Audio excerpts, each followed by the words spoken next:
In this video, we're going to talk about normalizing net income and preparing income statement for modeling. Normalizing net income refers to cleaning out the impact of non-recurring items to better understand a company's ongoing net income. Normalized net income helps in seeing the underlying trends in a business more clearly and plays an important role in valuation. Non-recurring item is a gain or loss found on a company's income statement that is not expected to occur regularly. The identification of non-recurring items is subject to judgment, but the following are commonly considered: restructuring and reorganization costs, unusual gains or losses, accounting policy changes, which mean the items will not exist in the future, fines and penalties, mergers and acquisition costs, impairments and write-downs, and severance costs. Now let's take a look at the income statement of Starbucks. We did transfer all that information into the Excel spreadsheet to work on it. Here it is. Let's identify non-recurring items here and exclude them from the calculation of net income. The first non-recurring item I can see is in the row 14, which is restructuring and impairments. I will make it bold just so it stands out from the rest of line items. Another three non-recurring items I can see in the rows 18, 19, and 20, which is gain resulting from acquisition of joint venture. Obviously, it doesn't happen all the time. Loss of extinguishment of debt, and net gain resulting from a divestiture of certain operations. Those are non-recurring items here. Also in this video, we will combine line items to simplify our income statement for modeling. You can see how many line items are here in the original income statement. If I go to the following tab with control page down, I can find an income statement I created for modeling, which is simplified. And I want to keep the categories simple as is here. So what I'm gonna do, I will use data validation tool for that. I'm gonna go to the cell H4,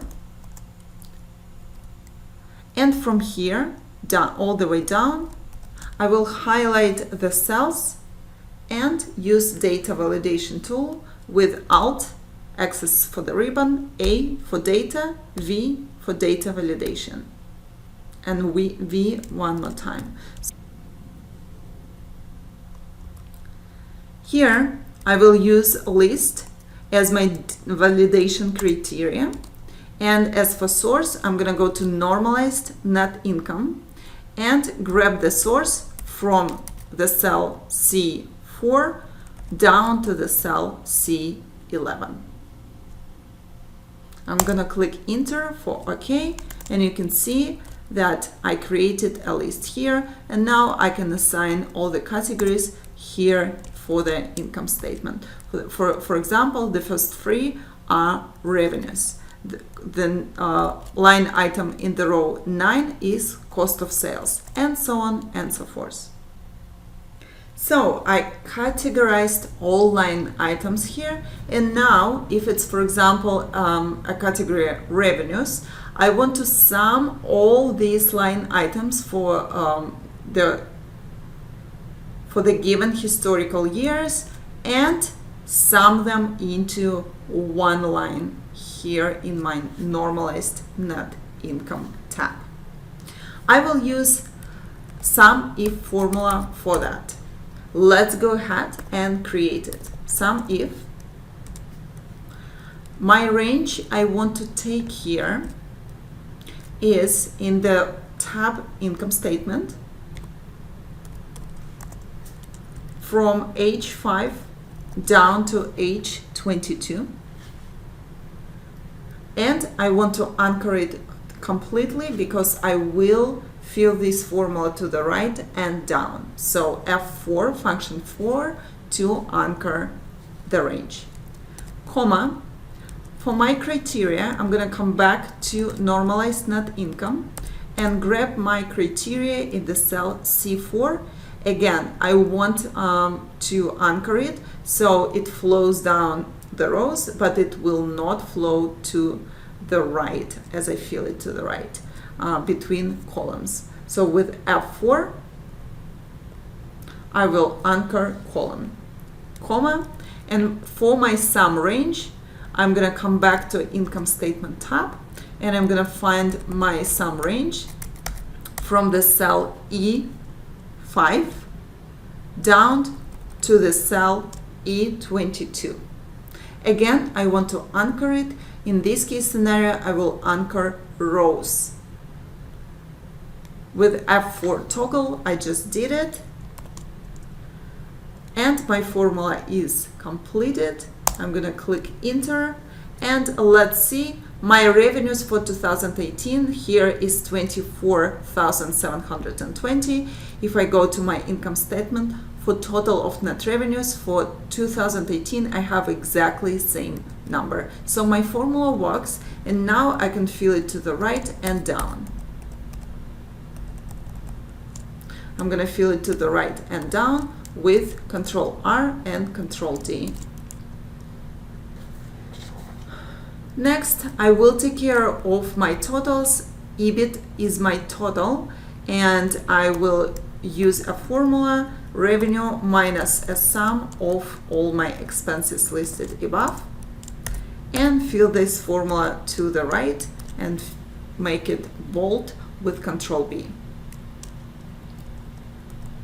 And now I will calculate EBT as a sum of 4 line items listed above. I will fill it to the right. Next, I want to take care of income taxes, and I want to apply income taxes to normalized EBT.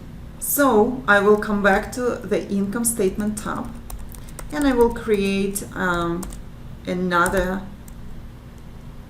line here. I'm going to call it tax.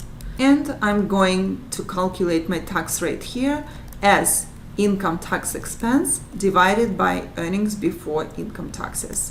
I can see that my tax rate for 2018 is 21.8.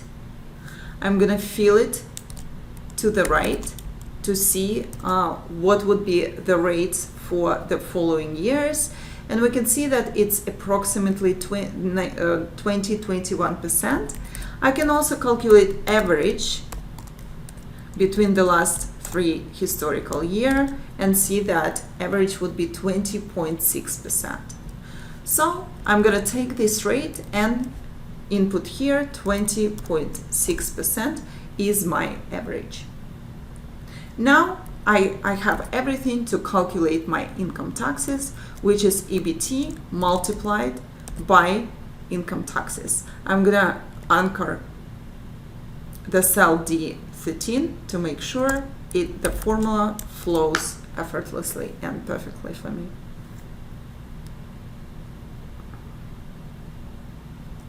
And then my normalized net income will be earnings before taxes minus taxes, and I have it. So I just simplified income statement of Starbucks for financial modeling purposes and calculated normalized net income for it.